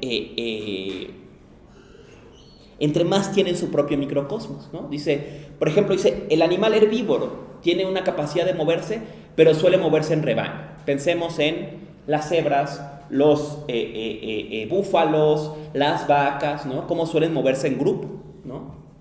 Y cómo caza el lobo solo, ¿no? El carnívoro tiende a tener grupos más pequeños y a tener más individualidad, ¿no? Entonces eso es importante porque el ser humano es un animal de rapiña, es un animal carnívoro, es un animal que vive de otros animales, ¿no? Y entonces mucha de nuestra fisionomía está determinada por nuestro carácter de rapiña, nuestro carácter carnívoro. Dice, Primero que nada dice, y esta es una idea interesante, dice, el mundo del herbívoro es el mundo del olfato y del oído, el mundo de percibir la presa. El mundo del carnívoro es el de la vista. El herbívoro tiene los ojos dispuestos hacia los lados, tiene ojos que vigilan, dice, mientras que el carnívoro tiene los ojos orientados hacia el frente. Y aquí dice una idea interesantísima que parece sacada de Merleau-Ponty. Dice, el carnívoro por eso tiene mundo, porque tiene algo enfrente. El herbívoro no tiene nada enfrente, tiene un mundo circundante. Dice, va a decir en un momento, el mundo es la presa, ¿no? El ser humano tiene al mundo enfrente porque está hecho como un animal de rapiña, para cazarlo, ¿no? Dice, recordemos, y una vez más, ¿no? El carnívoro, los animales carnívoros, entre más microcosmos tienen más sentido de individualidad, ¿no? ¿Por qué? Porque los carnívoros pelean por la comida, ¿no? Entonces hay este sentido más de yo, ¿no? Y es curioso esta idea, ¿no? Del mundo es la presa. Dirá después, más o menos en esta época, dice Sartre en sus notas sobre Husserl, ¿no? Dice, conocer es comer. Esa es la idea fundamental de la epistemología tradicional, que conocer es meternos a la cabeza, ¿no? Entonces dice, pues claro, ¿no? Desde ahí entiendes, el mundo es la presa, ¿no? El mundo es lo puesto enfrente, que lo que tengo que hacer es comerme, ¿no? Y si pensamos la proyección de la subjetividad desde la relación del carnívoro, pues tiene sentido, ¿no? Lo que querías era meterte al herbívoro a la boca y luego eventualmente a todo lo demás. Conocer es comer, ¿no? Conocer es meterlo en ti, ¿no? Y el mundo está allá, ¿no? Yo estoy aquí y el mundo está allá, ¿no? Mientras que el herbívoro está en medio del mundo, ¿no? Porque el mundo le circunda, porque está vigilando que no se lo coma, ¿no? Dice, pero el ser humano se distingue de los demás carnívoros porque mientras que el carnívoro tiene una técnica de especie, el ser humano tiene una técnica creativa, ¿no?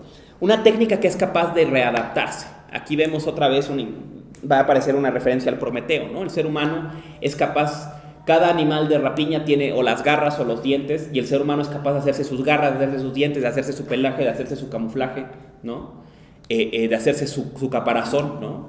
A través de esta facultad técnica. Su técnica es creativa, ¿no? La peculiaridad de la técnica humana, ¿no? Y luego viene otro episodio que a mí me encanta, que yo creo que solo por ese episodio vale la pena rescatar a Spengler de la tumba de la biblioteca de la facultad, y es la hermenéutica de la mano, ¿no? Me encanta este pasaje. Dice, al ser humano se le suele identificar con la cabeza, con la razón. Dice, pero si el ser humano es algo, es una mano, ¿no? Dice, el ojo, ¿no? Lleva la marca del pensar teorético, del pensar contemplativo. Dice, la mano del dominio práctico, ¿no? Si el ser humano es un animal racional, esa razón acontece en el éter, ¿no? Pero el ser humano con la mano hace realidad esos pensamientos, ¿no? Es curioso porque hay otro pensador que contemporáneo, ¿cómo se llama? El de líneas que le gusta mucho a Rebeca se llama Tim Ingold. Tim Ingold dice en la teoría de las líneas, ¿no? Cuando él es un antropólogo y filósofo, habla de los pies, ¿no? Dice, el ser humano lo que hace es dejar huella, ¿no? Es dibujar su camino en el mundo, ¿no? Entonces va a pensarlo ahora desde los pies, ¿no? Muy, muy interesante. Y de hecho tiene toda una serie de experimentos filosóficos, Ingold, ¿no? En que dice, para leer este texto te pido que antes de empezar que camines descalzo por no sé dónde, ¿no? Y cosas así. Muy bonito, son bonitos sus libros. Se consiguen muy fácilmente. Y creo que ese viene en líneas, no recuerdo cuál viene. O no, en Habitarial se llama el libro de ese experimento. Pero, ¿no? Dice, y la mano, ¿no? Dice, del ojo viene la sabiduría, viene la sofía, ¿no? De la mano viene la astucia, ¿no? La capacidad de hacerse con el mundo. Dice, la mano pide la herramienta y la herramienta pide la mano, ¿no? Hay una ergonomía original de todo producto técnico, ¿no? Refiriendo a la mano. Aquí pensemos, por ejemplo, lo que decía McLuhan, ¿no? McLuhan decía que todo producto técnico no es sino la ampliación del cuerpo humano, ¿no? Que la técnica tiene un carácter prostético de origen, ¿no? Decía él, el mazo es la ampliación de la mano, ¿no? La bicicleta es la accesorización del pie, ¿no? Y decía, y las tecnologías de la comunicación del cerebro, ¿no? Entonces, hay toda tecnología. Diría en otros términos McLuhan, todos los seres humanos somos cyborgs, desde el origen, porque la técnica es una técnica que se inserta en el cuerpo, ¿no? No están las máquinas ahí flotando, las usan las manos, ¿no? Y aquí va a decir Spengler algo parecido, ¿no? La mano pide el arma y el arma pide la mano, ¿no? La mano está hecha para manipular, ¿no? Yo recuerdo mucho un comercial de Apple que decía, el Apple es más pequeño porque es el tamaño es lo que tu dedo alcanza a abarcar en la pantalla, ¿no? Y pensaba en esto, ¿no? La mano requiere el teléfono requiere la mano, ¿no? Luego usa una imagen muy bella, dice, el ser humano, ¿no? Volvió el emblema máximo de su acción la mano, dice, y el ejemplo es el puño, ¿no? Dice, el puño es el símbolo de voluntad y el símbolo de acción política, por excelencia, ¿no? Porque es el arma, es la técnica humana cristalizada, o diríamos en términos schopenhauerianos, objetivada en un órgano, en la mano, ¿no? Y otra cosa pasa en la mano que es muy interesante, dice, la mano es el inicio del mundo artificial. Mientras que la técnica, mientras que la teoría, la contemplación acontece en el ojo, digamos, o en la cabeza, la mano modifica el mundo, la mano inserta el artificio, y con ello se crea un nuevo mundo, el microcosmos humano, ¿no? El mundo de herramientas y de medios técnicos en que vivimos los seres humanos, ¿no? ¿Cuál es la diferencia entre lo natural y lo artificial? Esta, que pasa por aquí. Todo lo artificial lo tocó una mano alguna vez, ¿no?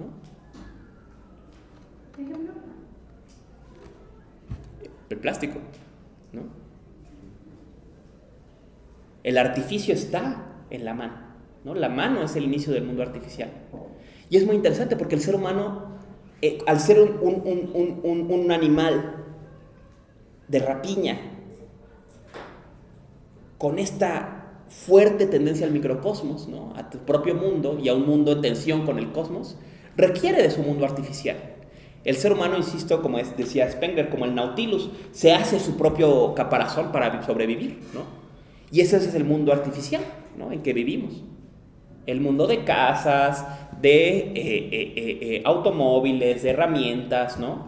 Necesitamos este mundo para recubrir nuestro cuerpo, ¿no? Decía, somos como, leyendo el Prometeo, ¿no? Somos como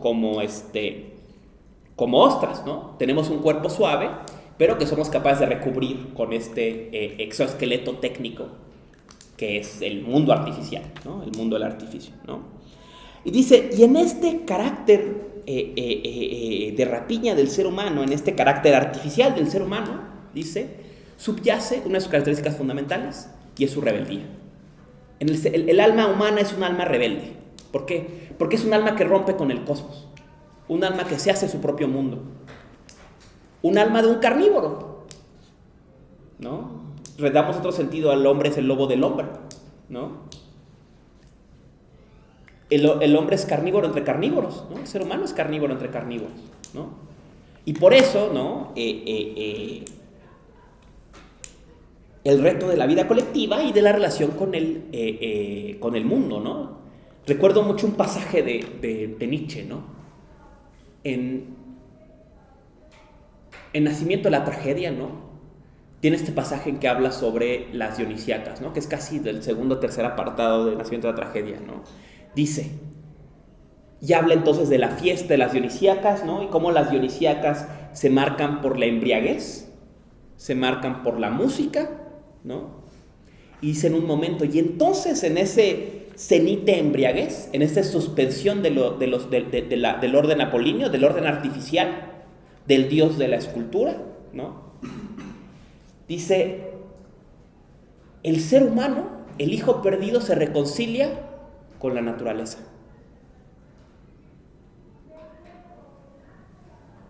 ¿No? El ser humano, insisto, Spengler está inspirado por Nietzsche, ¿no? Y de hecho hay uno que se llama sobre el arte apolíneo o algo así, ¿no? Técnica apolínea, algo así, ¿no? Y es esa idea, ¿no? El ser humano, nuestra capacidad artificial, nuestra capacidad de crear, ¿no? La capacidad apolínea, ¿no? Y que nos distancia de este cosmos, del macrocosmos dionisiaco, ¿no? De ese uno primordial sin sentido, ¿no? Requerimos este mundo porque no soportamos ese otro mundo, ¿no? Natural, ¿no? Esta es una idea que está presente en Heidegger y está presente también en Sartre. Yo la primera vez que leí el libro pensé que se pronunciaba que era Michael Serre, y luego llegué al seminario y se llama Michel Sarre, del contrato natural, ¿no? Decía eso, ¿no? Los seres humanos estamos en guerra, pero no olvidamos la primera guerra en la que nos declaró el Tratado de Paz, que es la guerra del ser humano contra la naturaleza, ¿no? Y es el contrato natural. El contrato natural es la paz con la naturaleza, ¿no? La posibilidad de hacer la paz con el medio antes de que nos devore a todos, ¿no? Es ese mundo del artificio, ¿no? Esa alma rebelde del ser humano, ¿no? Continúa Spengler, ¿no? Sobre esta cuestión, ¿no? Y dice, pero el ser humano no solo es un animal técnico, ¿no? Aquí si han leído el Protágoras de Platón, ¿no? Recuerdan esa versión del mito de Prometeo, ¿no? En que el ser humano no solamente se le da la técnica, sino el arte político, ¿no? El ser humano, dice, además de esta capacidad técnica en la mano, desarrolla el habla, ¿no? Y el habla le da la posibilidad, dice, de la empresa, o sea, de la acción colectiva, ¿no? Dice Spengler, dice, el habla empezó seguramente como un montón de instrucciones, ¿no? Haz esto, agarra, sube, ¿no? Orientadas a la acción, ¿no? Pero eso poco a poco desarrolló la posibilidad de la organización, ¿no? Y con la organización el ser humano crea su mayor artificio, que es la colectividad, el grupo humano, ¿no? Y eventualmente, dice, el grupo humano cristalizado en instituciones, en formas fijas de organizarse, ¿no? Pensemos en la evolución del habla en este sentido, ¿no? Supongamos, estamos en una idealización, por supuesto, una caricatura de estos fenómenos, ¿no? Supongamos al homínido primitivo encontrándose con un congénere e intentando decirle, ponle el pie al ciervo para que se caiga, ¿no? O aviéntale una piedra, ¿no? O ayúdame, pásame eso, ¿no? Y estas pequeñas interacciones espontáneas, ¿no? Poco a poco se van desarrollando hasta ponerse de acuerdo para verse un día, ponerse de acuerdo para verse otro día, hasta que un día se quedan en un lugar a vivir juntos, ¿no? Y nace la institución de la comunidad, ¿no? O nace la institución de el gobierno o cualquier tipo de institución de este artificio para la vida que es el habla, ¿no? Esta otra forma de artificialidad que viene no de la mano, sino del habla, ¿no? Pero dice dice, y con esto nace la entidad histórica por excelencia, que ya sabemos que es la cultura, ¿no? Dice, volvemos a esta imagen, ¿no? Dice, los seres humanos, la humanidad es como una planta. Dice, no muere cuando mueren las hojas, muere cuando muere la planta completa. Dice, esa planta se llama el nosotros, ¿no? O sea, México no se va a acabar cuando me muera yo. Es cuando se acabe México, se desintegre esa colectividad, esa entidad macroorganismo que es la nación, ¿no? Que colapsa, cuando se acaba este artificio de colectividad, ¿no? Que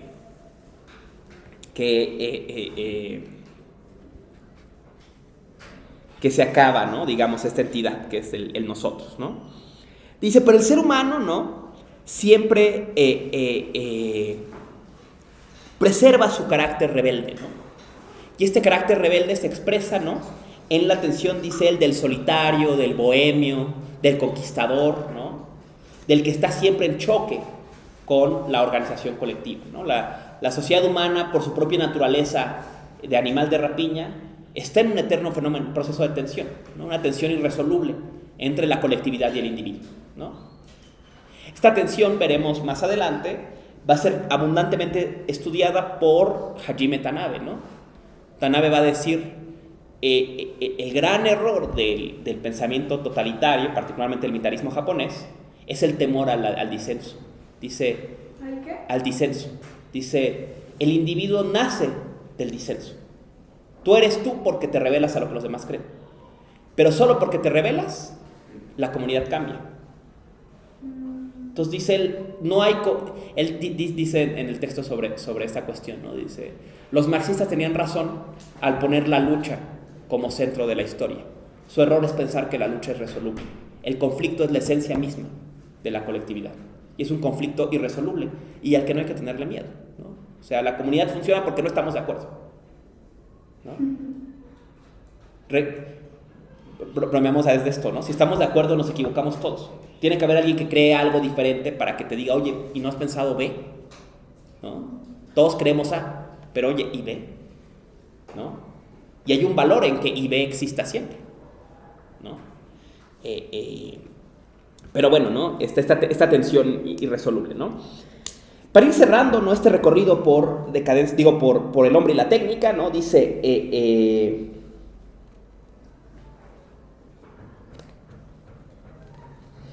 primera cosa que hay que desmitificar, la técnica jamás va a aliviar el trabajo, porque la técnica es la propia forma de vida de los seres humanos. Los seres humanos necesitamos del artificio, y una vez que estamos satisfechos, creamos más artificio, lo que él va a llamar el lujo técnico.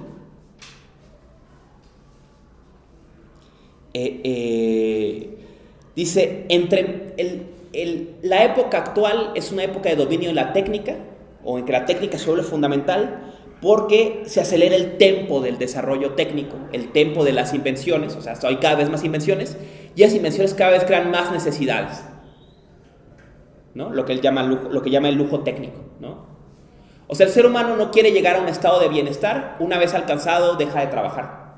Una vez alcanzado ese estado, inventa uno nuevo. Porque dice, la lógica de la técnica es la del perpetuum móvil.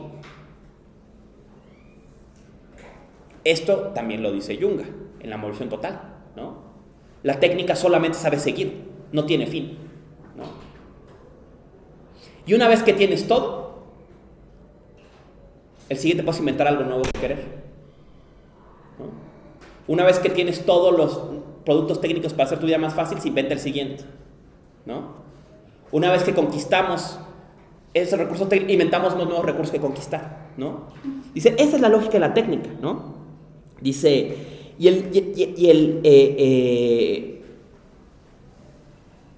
ser humano moderno vive en una contradicción interesante.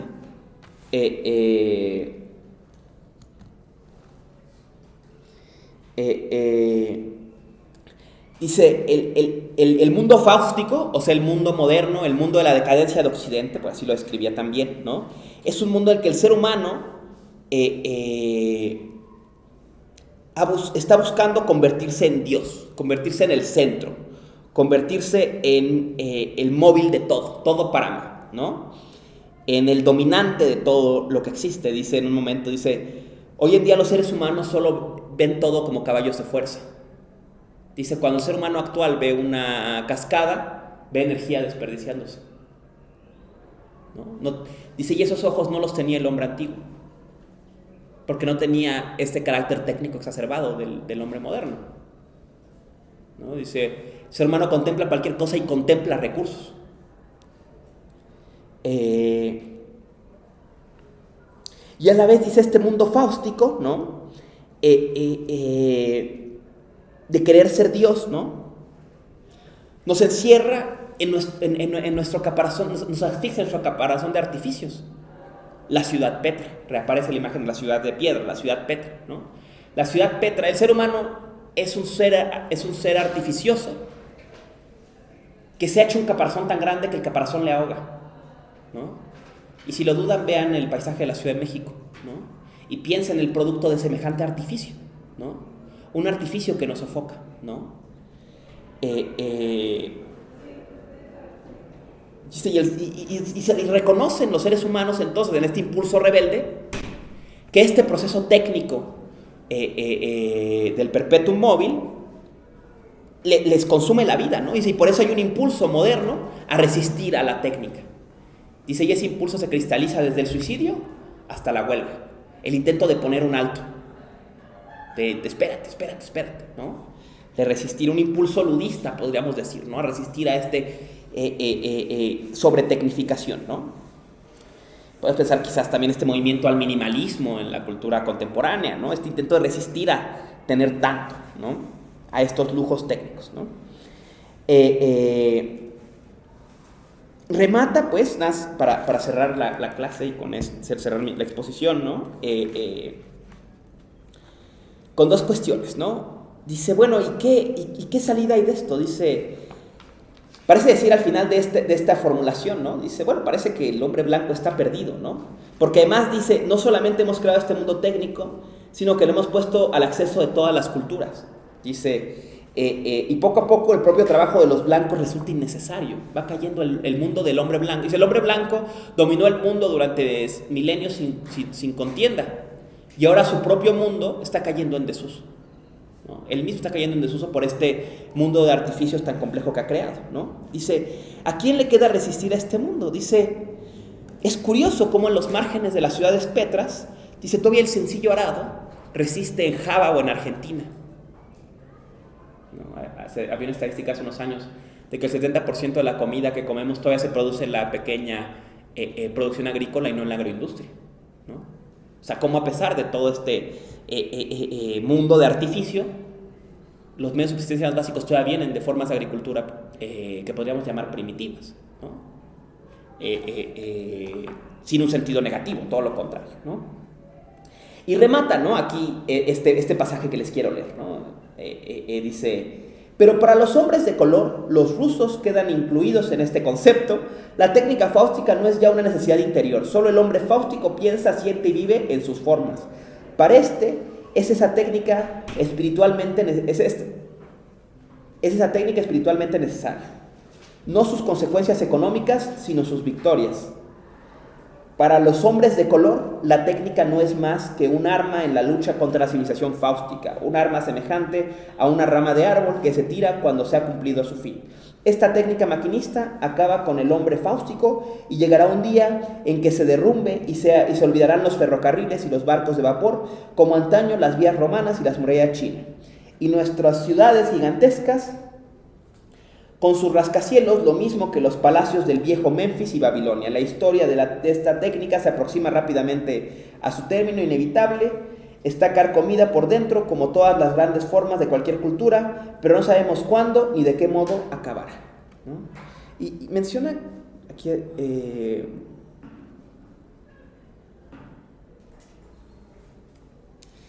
un pasaje curioso, no creo en qué parte está, que dice, y probablemente el colapso va a venir por una catástrofe ambiental, ¿no? O sea, pero deja este guiño interesante, ¿no? Con el que quiero concluir como una sugerencia, ¿no? A la vez que sin duda Spengler era un pensador nacionalista, etnocéntrico, germanocéntrico, etc. El hombre de la técnica remata diciendo, el mundo occidental está perdido, ¿no? O sea, está podrido desde dentro. Dice, el único que puede resistir es la gente que viene de fuera y puede ver estos productos técnicos sin tener ese impulso del perpetuum móvil, ¿no? Diríamos, estamos en Roma, pero en Roma en el siglo V, ¿no? Estamos en Roma, pero estas ciudades van a ser está por caer, estas ciudades van a ser para los godos, los visigodos, ostrogodos y demás, para los bárbaros, ¿no? Este mundo técnico va a ser para los bárbaros, ¿no? Y usa una imagen bellísima, ¿no? Dice, y nuestros grandes rascacielos y estaciones de tren van a ser olvidados, como los templos de Memphis, ¿no? O como las vías romanas, ¿no? Y pensemos, es cierto, ¿no? Les dejo con una reflexión interesante, ¿no? hace un año hicimos un taller sobre la ciudad y una de las cosas que platicábamos era que tenemos la idea de que la ciudad es la forma normal de la cultura humana y que las ciudades han ido solamente creciendo progresivamente, pero si hacemos una breve historia de las ciudades, de hecho no ha sido así, ¿no? Pasaron 500 años desde que Roma tuvo 1 millón de habitantes en el siglo I hasta que una ciudad china los volvió a tener. O sea, las ciudades más bien tienden a decrecer, tienden a colapsar y a desintegrarse en pequeñas comunidades otra vez. Pareciera que si hacemos una historia de la ciudad, las ciudades, salvo durante el periodo industrial de los otros 150 años, son más bien excepciones históricas, muy limitadas, ¿no? Y que son en cambio las pequeñas comunidades la norma de la vida humana, ¿no? Ese es el guiño que parece dejar Spengler, ¿no? ¿Cómo leer es? ¿Cómo el hombre de color, pone entre comillas, ¿no? Lee estos libros, ¿no? ¿Qué significa la decadencia de Occidente para el hombre de color? ¿No? Y ya, ¿no? Ahí lo dejo, por si quieren decir algo, para dar el tiempo adecuado. Nada más les digo las lecturas para la semana que viene. Semana que viene vamos a ver a Heidegger. Quiero que, si pueden, lean La pregunta por la técnica, Superación de la metafísica y La cosa. Los 3 vienen en conferencia de artículos. Y si tienen un poco más de tiempo, lean la conferencia de Serenidad. Una conferencia que da... Es muy bella esa conferencia porque es de las pocas obras de divulgación de Heidegger. Porque es una conferencia que da cuando le dan un premio... No que le dan a un músico de su pueblo natal, ¿no? Entonces, como un evento político al que va Heidegger, como que lo invitan porque es un reconocido de su pueblito, y en su pueblito da un discurso muy interesante sobre qué es serenidad, ¿no? Pero es muy bello y breve, ¿no? Entonces, los recomiendo ampliamente. Entonces, serían esos 4 materiales, ¿no? La pregunta por la técnica, superación de la metafísica, si tienen chance, revisen La cosa, y Serenidad, la conferencia, porque hay un libro también, la conferencia, ¿no? Bueno, el discurso, que es el que da en esta ocasión, ¿no? ¿Qué piensan, colegas? ¿Qué piensan de esta aproximación con pinzas a Spengler, ¿no? ¿Hay algo relevante en Spengler o habrá que aplaudir que su obra haya caído en el desuso? ¿Cómo leer la decadencia de Occidente desde los márgenes de Occidente? ¿Qué de esto se cumplió a casi 100 años de estas obras, ¿no? ¿Qué herramientas dan para la crítica a la modernidad de estos pensamientos? ¿Qué de esto ven en otros autores? No sé, ¿qué quieren decir?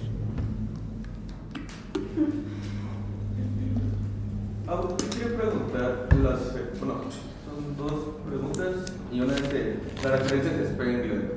Así, por un lado, así habla sobre que el hombre se revela hacia la naturaleza, pero la maquinaria se va a rebelar contra el hombre, ¿no? Entonces, así, la naturaleza le dio la facultad al hombre como del razonamiento, como así el hombre le dio la facultad a la maquinaria para que se pueda revelar. Es una analogía muy buena. No la menciona Spengler, pero lo ves muy bien, ¿no? O sea, ahora sí que el hombre quiere ser Dios y creó a su propio hombre, ¿no? Digamos, ¿no? Crea su propio microcosmos. Porque, en el fondo, si piensas el perpetuum móvil, ¿no? Es lo mismo que el ser humano, ¿no? O sea, tiene su el problema de la máquina es que tiene su propia agenda, ¿no? La técnica tiene su propia agenda, ¿no? La técnica, y eso es una idea que yo creo que es poderosísima de Spengler y que ninguno de sus posteriores rescata. La técnica no está hecha para hacer la vida humana más fácil. La técnica no es humana, tiene su propia lógica, la lógica del perpetuum móvil. Y una vez que haya conseguido todo, inventa nuevas cosas que crear, ¿no? Es un movimiento sin fin, autonomizado, digamos, ¿no? El de la técnica, ¿no? Va a identificar en un paréntesis este mundo también Spengler, al final de la decadencia de Occidente, las últimas páginas del segundo tomo, con el dinero. Dice, vivimos en un mundo en que el dinero manda, pero ¿quién es el dinero? Dice, el dinero es una fuerza que se ha independizado completamente de la tierra y lo gobierna todo, ¿no? Dice, ¿qué es ese dinero? ¿No? Y por eso dice, la última guerra va a ser entre la sangre y el dinero, ¿no? Entre una fuerza vital y una fuerza sobrehumana, que es el dinero, ¿no? Sobrehumana literalmente, o sea, que está por encima de los humanos, ¿no? En fin, pero una observación muy interesante esta analogía. ¿Qué piensan, colegas? Cuéntenme, tenemos un ratito todavía. Tengo una segunda pregunta. Ya escucho, adelante.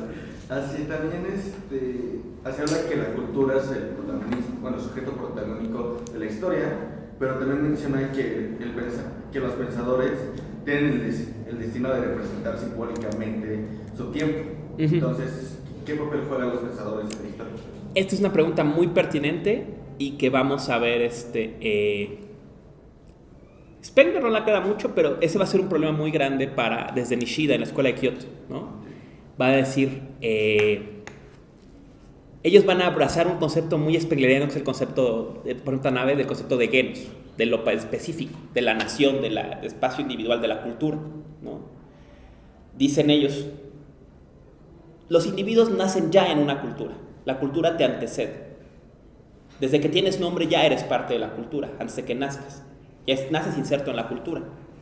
Pero tú te haces tú, revelándote esa cultura. Pero irónicamente, cuando haces eso, haces cultura, ¿no? Decían ellos, ¿no? O sea, ¿quién era Bashar que escribió sus poemas que revolucionaron el haiku?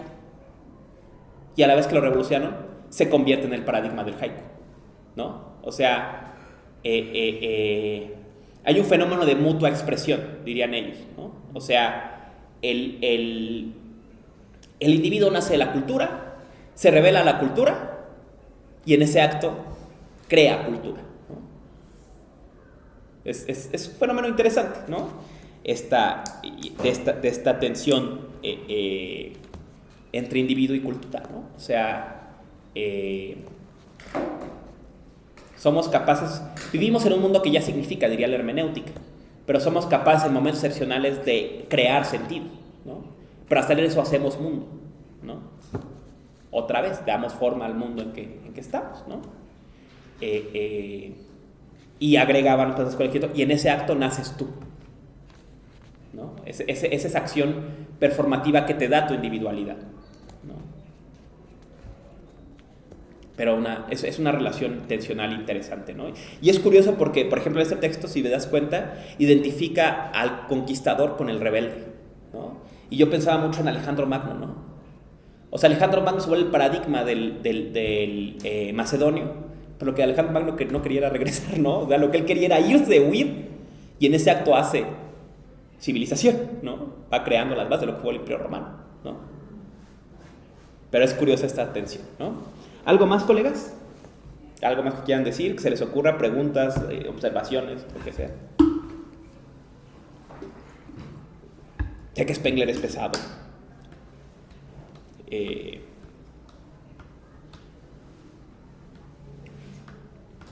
Pero sí hay mucho, como siento que ves en esto como la obra negra de lo que luego es Junga y todos ellos, te das cuenta.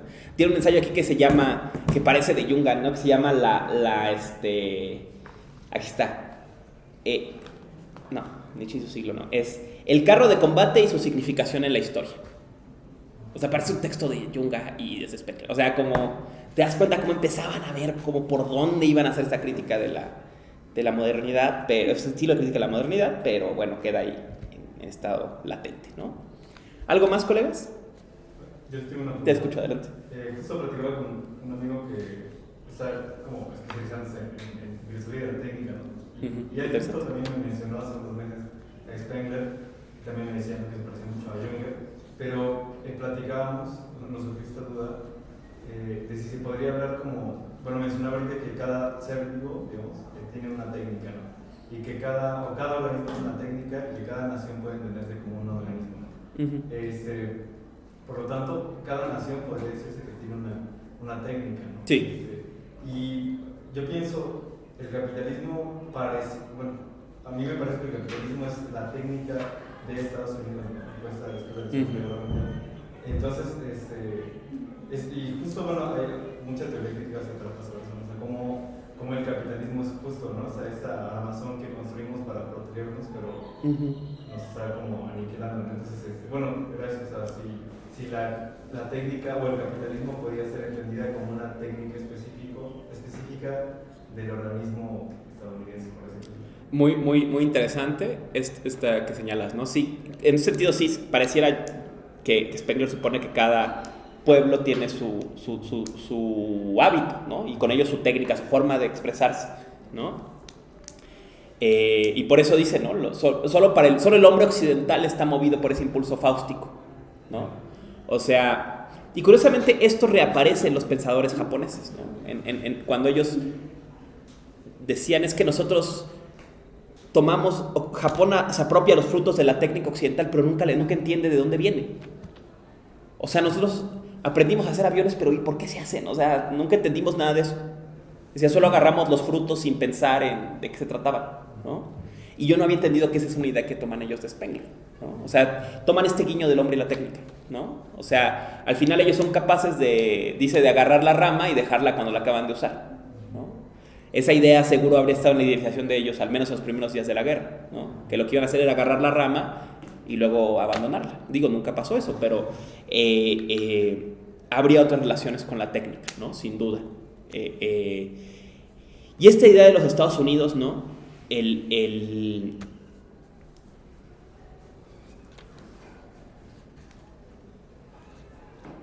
La reflexión sobre el americanismo, ¿no? es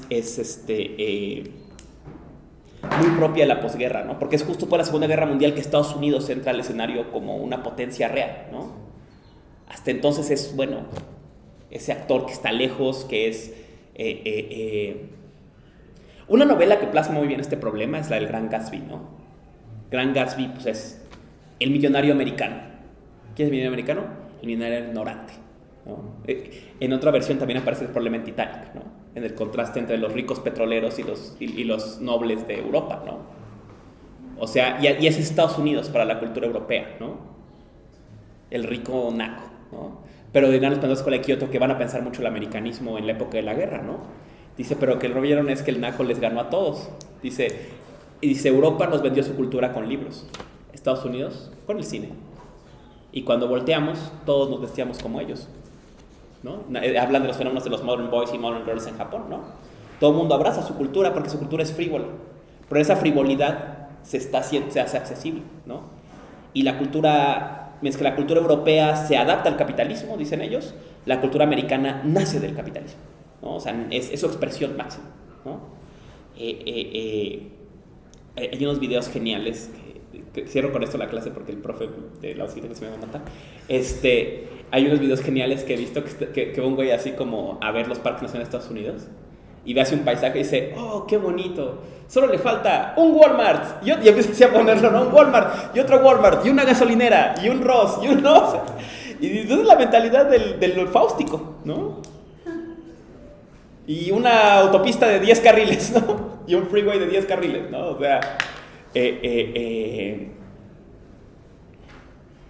dirá, veremos, si la Serenidad van a ver, ¿no? El terror que sentía Heidegger de que pusieran conexiones de luz a su pueblo, ¿no? ¿Qué va a hacer nuestro pueblo cuando pongan aquí llegue la luz, ¿no? Pero bueno, la dejamos ahí también para allá, ¿no? Está el profesor. Si tienen más preguntas, podemos platicar la clase que viene. Piénsenlo, por favor. Es novedoso esto, trabajar Spengler aquí. Si algo se les ocurre, compártanoslo, ¿no? Bueno, muchas gracias, colegas, y nos vemos el próximo jueves.